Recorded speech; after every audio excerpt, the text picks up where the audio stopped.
sure that you check her out and send her the list of things that are your homework, okay? Because you'll have homework to further your careers. I'm very excited to have Joey Fortman here. Joey was most recently full-time on the air at Coit, San Francisco. Big station for Bonneville, big station for Bonneville. She's still in San Francisco. She works for Odyssey at KCBS, right? And as does her husband, who is PD of the sports channel, right? Sports station. Awesome. And Joey, her career, I remember meeting her at boot camp for the first time years ago. She was on the women's panel, and she is a digital marketing genius. Let's just say that. She is a genius. Joey has, when she was in Philly before that, she started Real Mom Media, and she has had conferences all her own and had tens of thousands of dollars in brand deals that she has secured on her own. And she's going to teach us a little bit about that. She used to be a regular on the Today Show. She is a very big deal. And I'm pleased that she is here today with us because we need to know what to do with our brand and our talents and our skills and our dreams. We have to put those into motion. And as the great actor Leonardo DiCaprio said, every next level of your life will require a different you. And what was the quote in Alice in Wonderland? It was something, she was asking the Cheshire Cat, which way do I go when I get to the fork in the road? He goes, well, I don't know, where do you want to go? She goes, it doesn't really matter. And he says, well, then I guess it doesn't matter which fork in the road you take. So Joey's going to help us with the plan for our own digital marketing brilliance, right, Joey? Come on.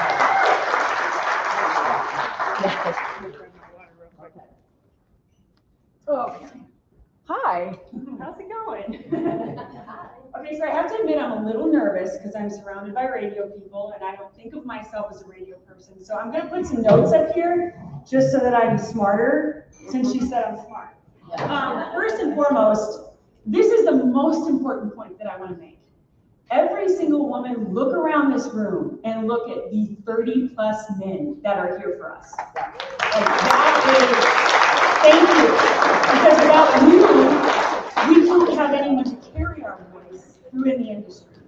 And it's funny because I learned something since I've been here this time around that I don't speak radio. I speak mom.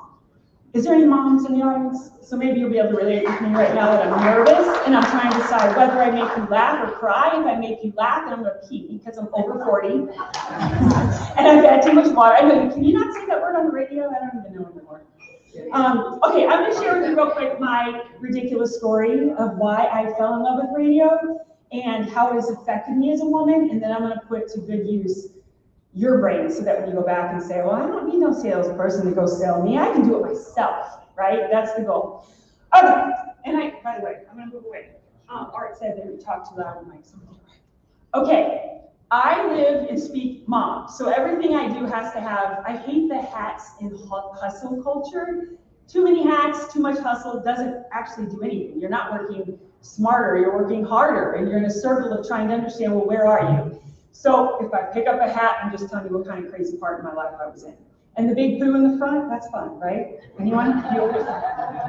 Oh boy, I'm trying to be funny with radio people. It's not really working. Okay, so I started in radio in 1998, and I was doing a country station in Murray, Kentucky. My name was Sally Mander, and I was on a frogging station, and it was the coolest thing in the world, right? I know. Whatever, I did what I did. I was also wearing a costume. And I knew that there weren't any women in radio. There were definitely no women in the market of Murray, Kentucky. And I didn't know what to do. And I was like, well, is this anything I can possibly do? My boss, his name is Bill Hatchett in the real world, Kelly Green, when he was on the air, he said to me, Sal, which is, I guess, what he called me, Sally Mander, he said, you can write your own ticket if you work at it. Women in radio are few and far between.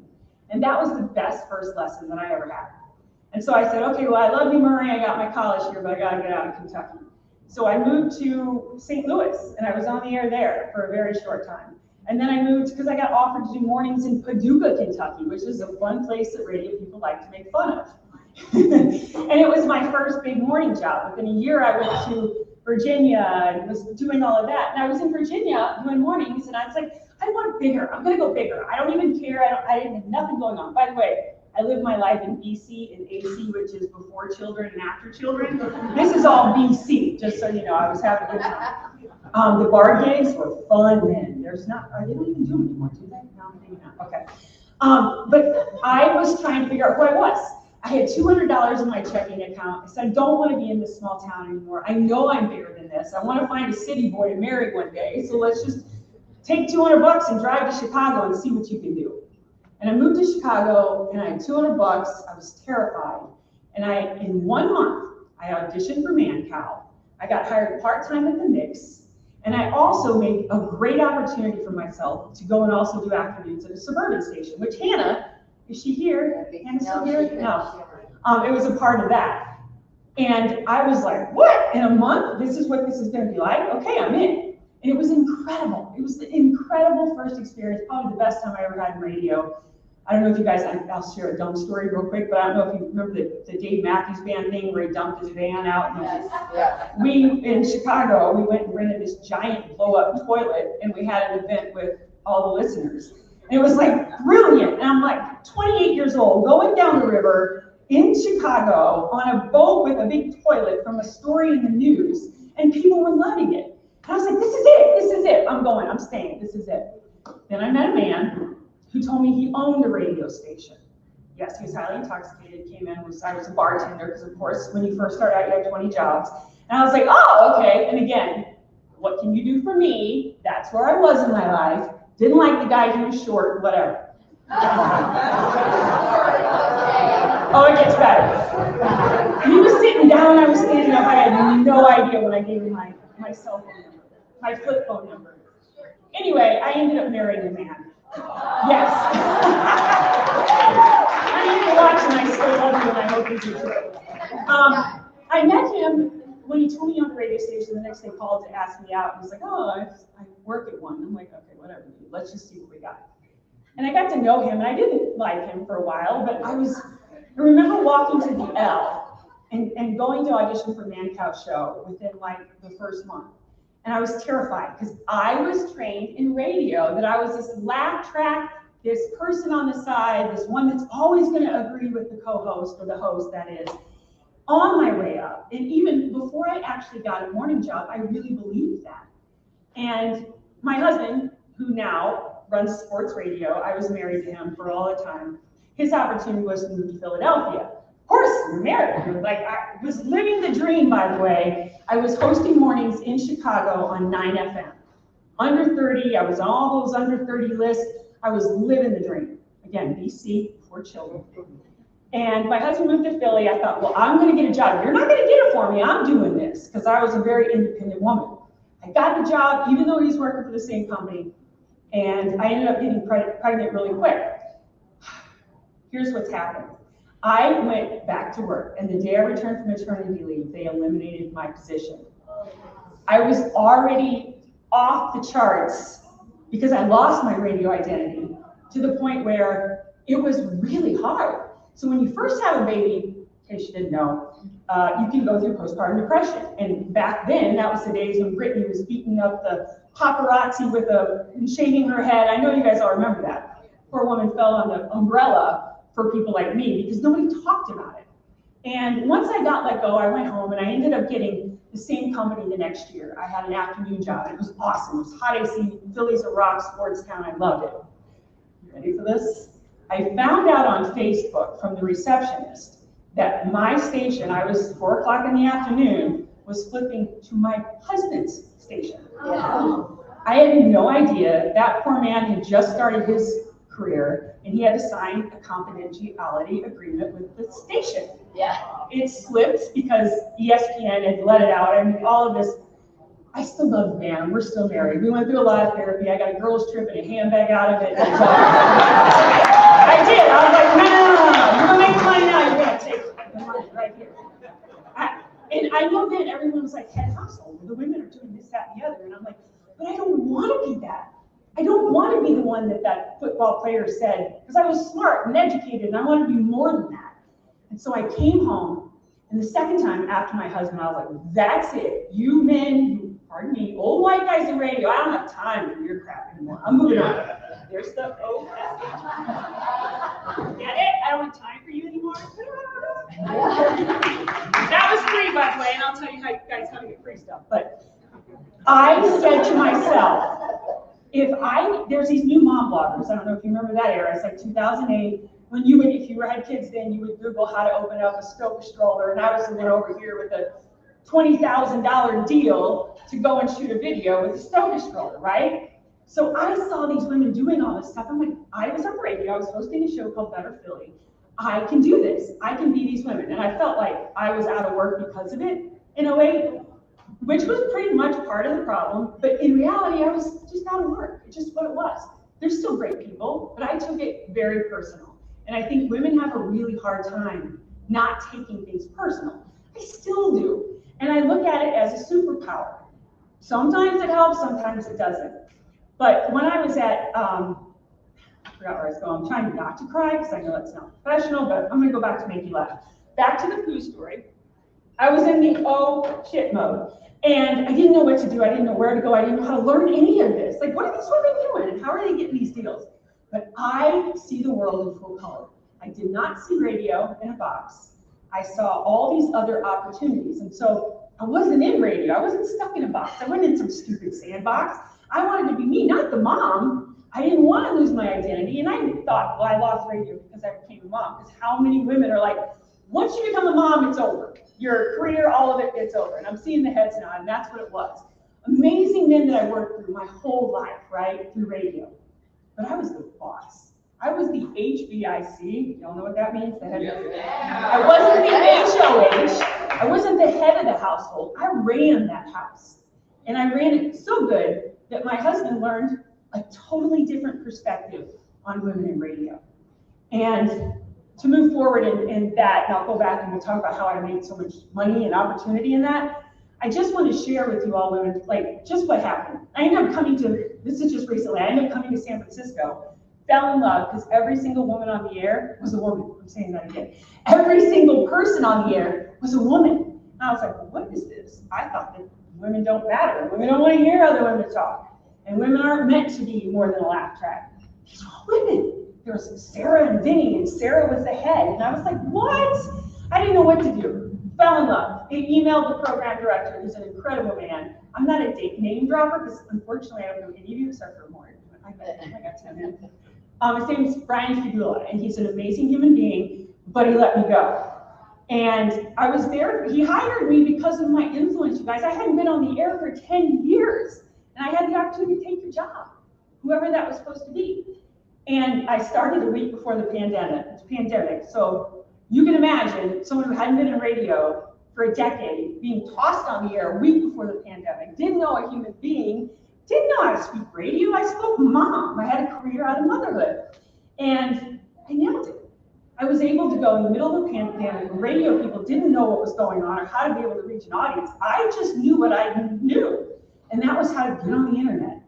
And I could be wrong in this, but I haven't looked in a while. I think I went from 15 to top 5 in that. And this station's like, it's quaint. It's like, oh, it's the Mecca of AC. And I couldn't believe it because I'm like, what do I know about radio? How did I do this? I don't know where I'm going.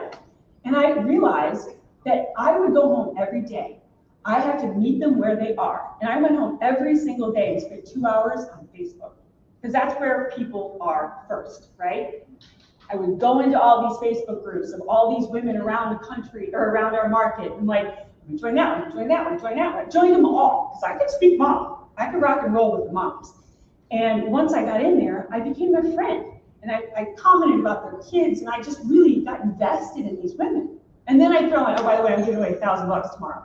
You guys, they listen because of what I did on the internet, not because of what I did on the air. It's because of how I related to them on the internet.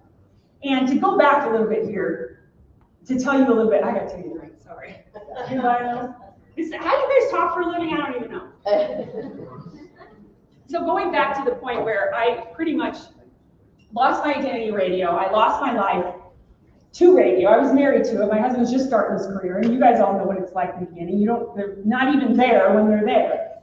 And I can tell you in this moment about that man, he's a great man, because even though I lost my jobs that I felt because I was a woman, he hired a woman host in the middle of the pandemic on a sports station as the morning lead name. So I was like walking around the house going, yes, I did that.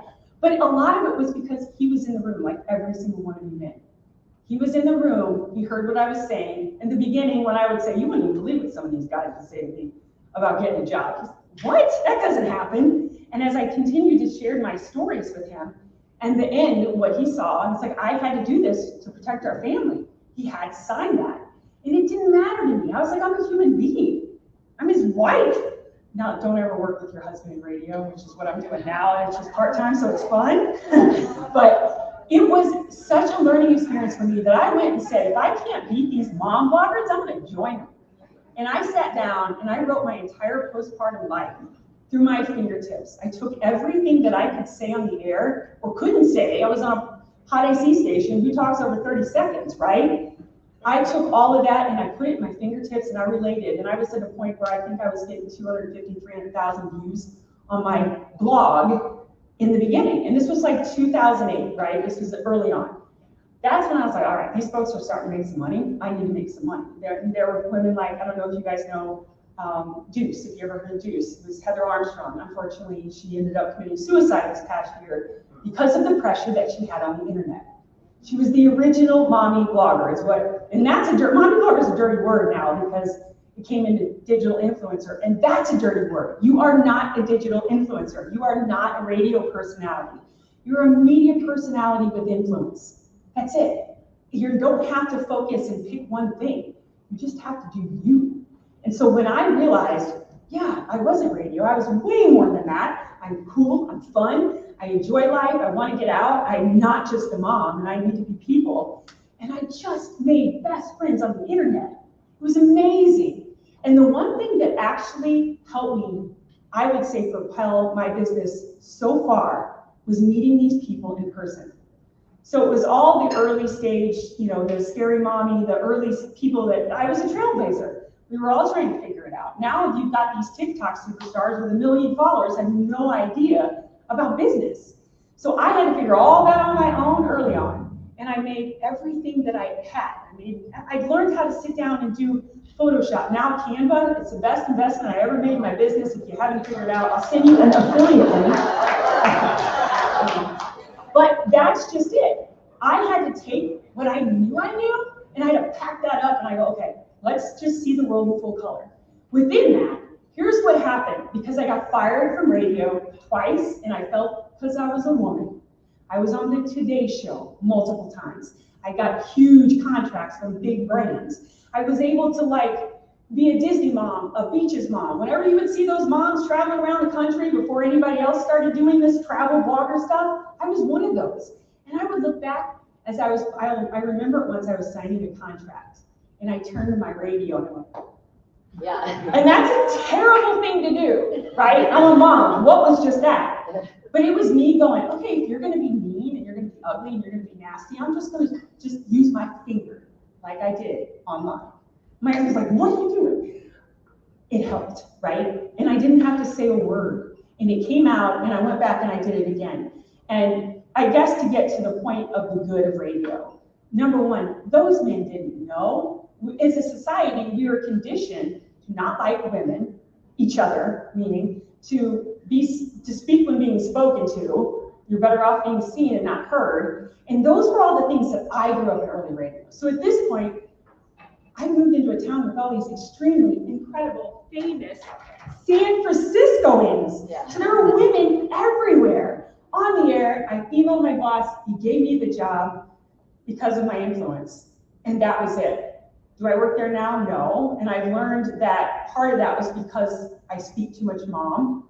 And I had to stop and think about that. I actually learned that here speaking. So I was like, oh, well, that makes sense. Because I do speak mom. I don't speak she. But I'm telling you the story of my Joey 1.0 was when I first started. Joey 2.0 was when I banked it on my influence. And 3.0, I'm a 47-year-old woman standing here telling you, I'm going somewhere next. I like radio, but I'm going somewhere next. And I have so many of the women that started this with me that sold their company for millions of dollars. Scary mommy? I mean, like, we were all like, what? You could sell this? And that was like 2015, and I was putting on all these conferences. And I think, for me, my biggest tip is number one, be yourself.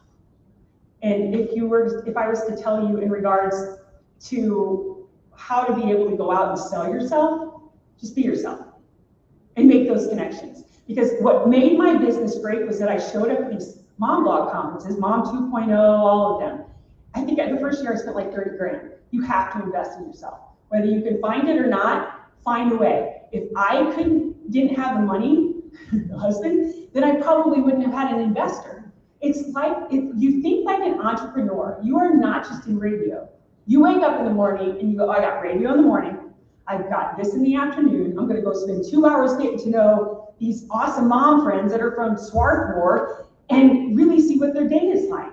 And then I'll give them a shout out tomorrow, which I hate that term. But I'll mention it tomorrow, like it was really fun to hear about so-and-so really getting out with their kids at so-and-so park. And I would call it parenting in a pandemic partner. That's what I felt like, because if you have kids, the pandemic was evil. You have to tell me time, I don't know. Okay. I didn't know what to do, that's all I knew to talk about. But having these women around me was incredible. I left that station and I saw my husband's station that there was a woman in charge of KCBS, who was the brand manager. There was a woman in charge of the market, and I got to meet Susan Larkin. I wasn't in radio, if I could just tell you about this incredible woman. We just moved there from Philly, and she called me up and said, I want to take you to lunch. Why do you want to take me to lunch? Because she hired my husband and she wanted to make sure that I felt good about being there. And I was like, oh my gosh, this business is really kind of moving in a weird direction. I better turn my head and look more. And watching that after that and learning and getting in that place and understanding that I am more than a mom, I am more than the HBIC, I am more than a woman in the world.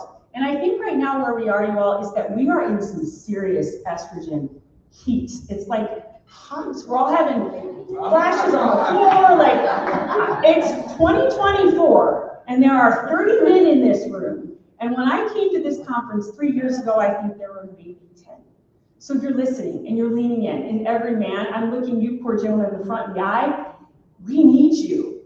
And your support and your love and your kindness and just being in our space gives us an opportunity to be heard. And that's all we want. Whether we're told we're to be seen and not heard, we just want to be heard. So to be up here and to tell you that what you're doing is right, but you've got to get over the radio thing. You've got to understand it.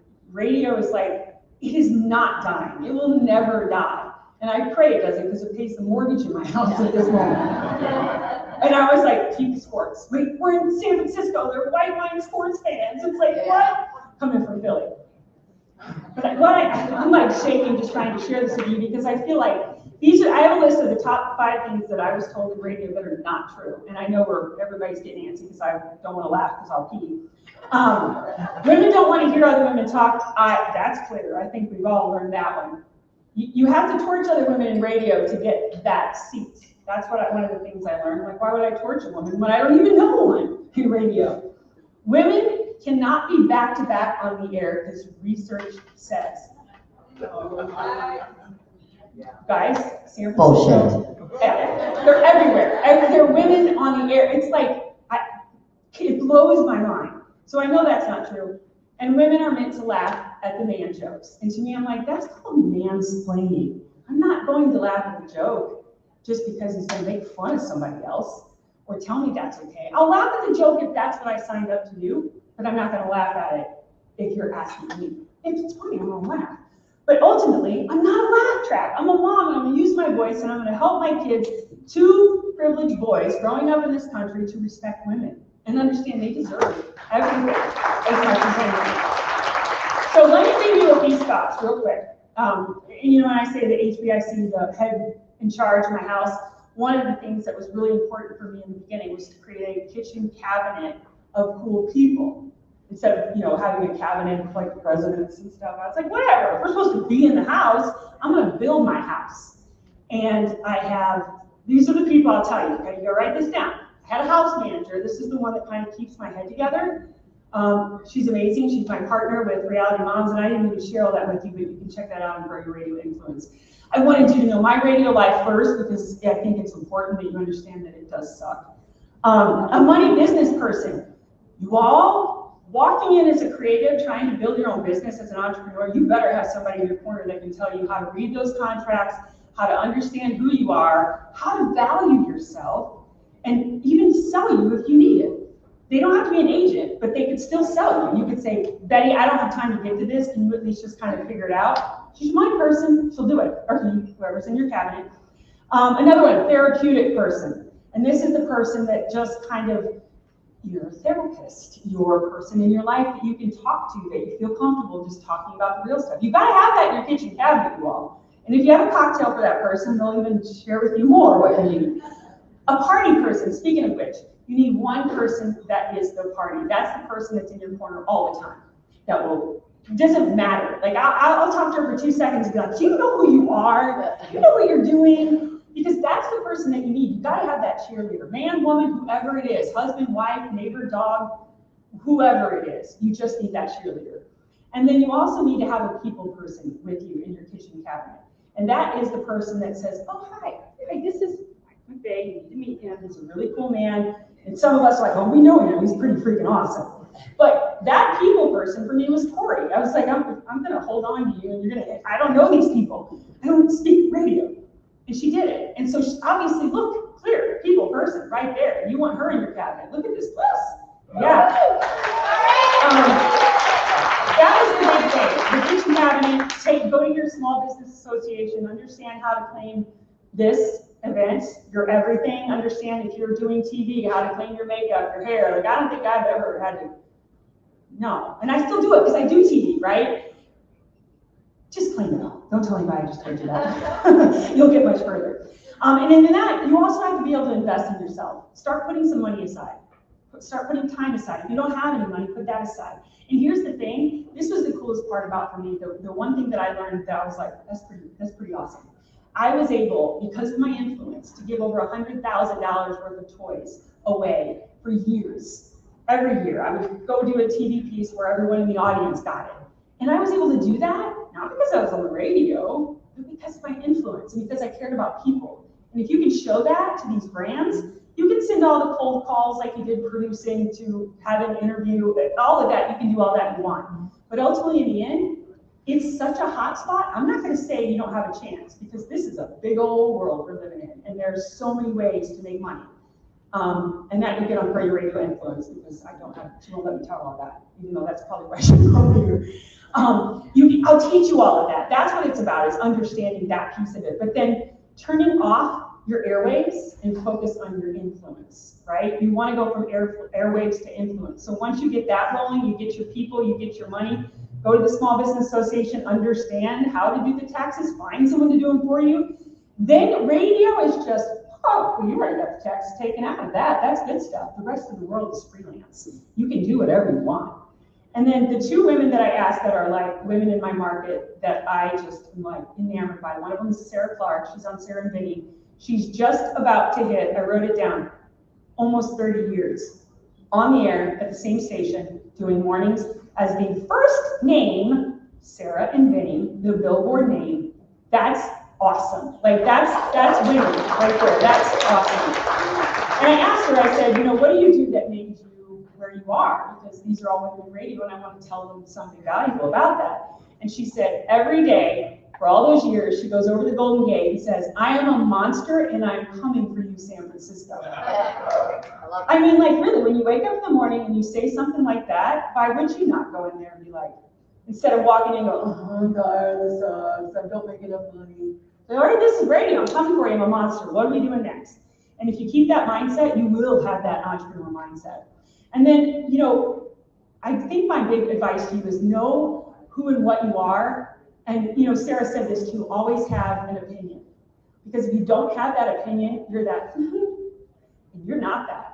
In any way, shape, or form, you're not that. And then I'll leave you with this. Words of the great Jelly Roll. There is something poetic about a 47-year-old woman up here talking about pivoting once again. And I want to tell you, it's going to be okay. It's all going to be okay. You will, he says, The windshield is bigger than the rear view mirror for a reason. What's in front of you is so much more important than what's behind you. And once I took that radio mishap, who I love, all the men and women that I met, I was able to build me.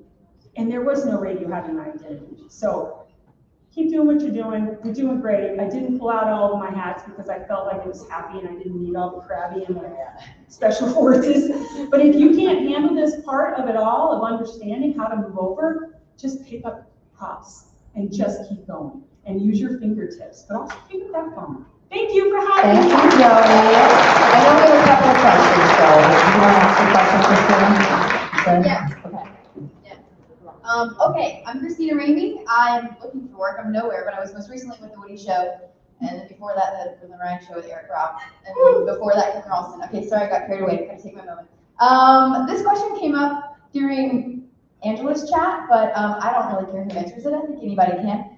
We were talking about staying in connect with people. Don't just reach out to them whenever you need a favor or a job. And I can make a lot of connections. I'm not bad at that, but I find it hard to just be like, hey, I just wanted to say happy fall. Like, how do I keep in touch with you and be, I don't want to be fake. Just do it. Like, what do you say to people in the in-between to keep that going? You have to have that kitchen cabinet of people, right? So you have to have those people that you're like, oh, because you don't want to share your whole world to everybody. That's what I learned on the internet. Not on the radio show. You don't want to share your whole world. You want to have that kitchen cabinet of people, but you also want to be real strategic. The thing I don't talk for a living anymore. Real strategic in what you're doing. Which, by the way, I will tell you this. The reason why I got the job in Chicago was I was mega creative to get that job. And what you're doing with your sash is you're saying, here I am, I'm not playing, I'm doing this. I had delivered a pizza. It was called 9FM, and it was a new music station that was eclectic. And I was delivering a pizza because that's Chicago, and opened it up and had all these different things. And I took a piece out of the middle of the pizza and put my headshot in there and was like, you've got this great station, you're only missing one piece, and that's me. Got the job! And it was things like that. I got the job of hosting Better Philly because I did something different and to be seen. So don't be afraid of that. If you don't want to just say like, hey, how's it going? What's happening? I'd like to chat with you or ring you. Don't ever say, can I pick your brain? I hate that too. Yeah. Everybody says that. Yeah, you want to say something, Chris? One thing I would recommend to a lot of you is about 3 years ago, I started going to a sales meeting every week. And I would tell you, go to your sales meeting because they teach a lot of sales techniques in there. And if your company has sales training coming in, take them. It's good stuff. They teach you exactly what you're talking about, how to reach out to somebody whenever they don't want to talk to you, but you want to talk to them. There are all kinds of millions of techniques that you can use. And you guys are so much more compelling and interesting. And people, once they get a little hint of you, they are going to want to talk to you. So it's just it's an easy resource that's available inside your building probably every week. Find the free stuff like the SBA, which you can also get grants. If you put yourself in a position of being a woman trying to build a business, you can get grants. And that helps you put money back into it. But if you have free resources, you've got a nephew that wants to do social media, if you can do all that, if you're really poor, I just told Corey about a VA. I'm poor, I live in San Diego, Right. yes. Yeah, I'm in San Francisco, I get you. I Yeah. told her about a VA, which is a virtual assistant, which is outsourced, and you pay like 20, 30 bucks, and they do all this hard work. So there's all these different ways in AI right now, like it's not scary, I think it's freaking awesome. And I think you need to pick up whatever it is at the moment. When you go back, that's the first thing you learn, because that is gonna change everything. Again, but pivot with it. I would add to that, Christina, when I was unemployed for an ungodly amount of time, never thought I'd get back into radio, I made my business to know this business and get to know people, engage in their content, see, hey, Mike writes an article at least once a week for Inside Radio. Just follow what they're doing, virtually. Don't, step on their toes. But just, hey, if something comes up, congratulate them. Like, Mike, I really thought that was amazing. What you're doing on Inside Radio, et cetera, et cetera. Just Radio 8. look, Radio 8, oh, sorry. There's a few. Thank you, appreciate that. Okay, so anybody else have any questions? Okay. If I could just say this one thing that I think is important for women to understand, and that's you can't value yourself on what other people value as. Because value, what's rich, what's wealth? Like, all of it is relative. There's no wealth when the only house you can buy in San Francisco, you can't buy one under $1 million, right? Well, there's wealth, don't get me wrong. But there's a different side of yourself you have to see that's away from radio. Love yourself first. One more. Sorry. Thank you. Thank you, Corey. Main question, Darlene Rodrigo with LNK in the mornings. I want to know, in order, what is your most valuable cabinet person to the bottom? My therapist. My psychiatrist, because that is, and I learned this, and I think this is also part of my demise, in case of yes, is that I was trying to parent a middle schooler going through puberty in a pandemic. And it was the first time I had bosses in a decade. And I was like, wait, what?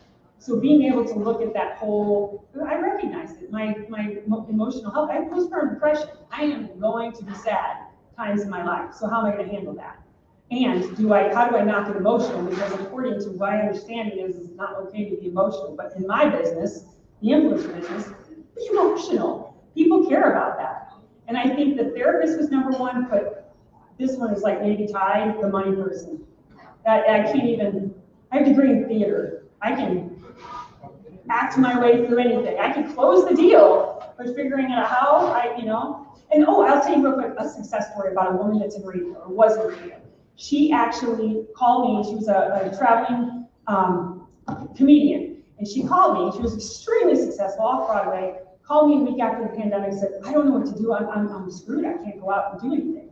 And I said, start a morning show on your Facebook page. Just do it. Do it every single day, find ways. And I will tell you, within 2 months, I was able to close that woman a $50,000 deal for that little human just starting. And she doesn't have massive followers. You don't have to have massive. You just have to be engaged. Go make some money. Hi, Joey. Hold on. I'm going to mention one thing. I mentioned you, Mike Marino, by the way. Hi, everyone. Mike McVeigh and Joel Denver told me how great this event was. So this is my first time coming to the Runners. I know it's only 2 of them, but this is my first one. So 3 years ago, I met you at boot camp, and she's on a panel. Where I'm going with this, I'll let you know in a minute. First thing she says on a panel is, I'm a mom. I'm not a radio person. By the way, I hate radio.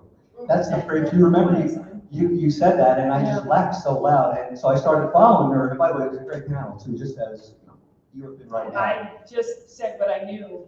Correct. But when you went into the whole, you started describing the Facebook Live like you just mentioned, you really went into the whole, everything you did with the blogger moms and everything, how much money you were making. Yeah. And what I did was I used that at a bunch of radio stations, and I told them to follow you on Facebook. So if you're not following her, that's where I'm going with this.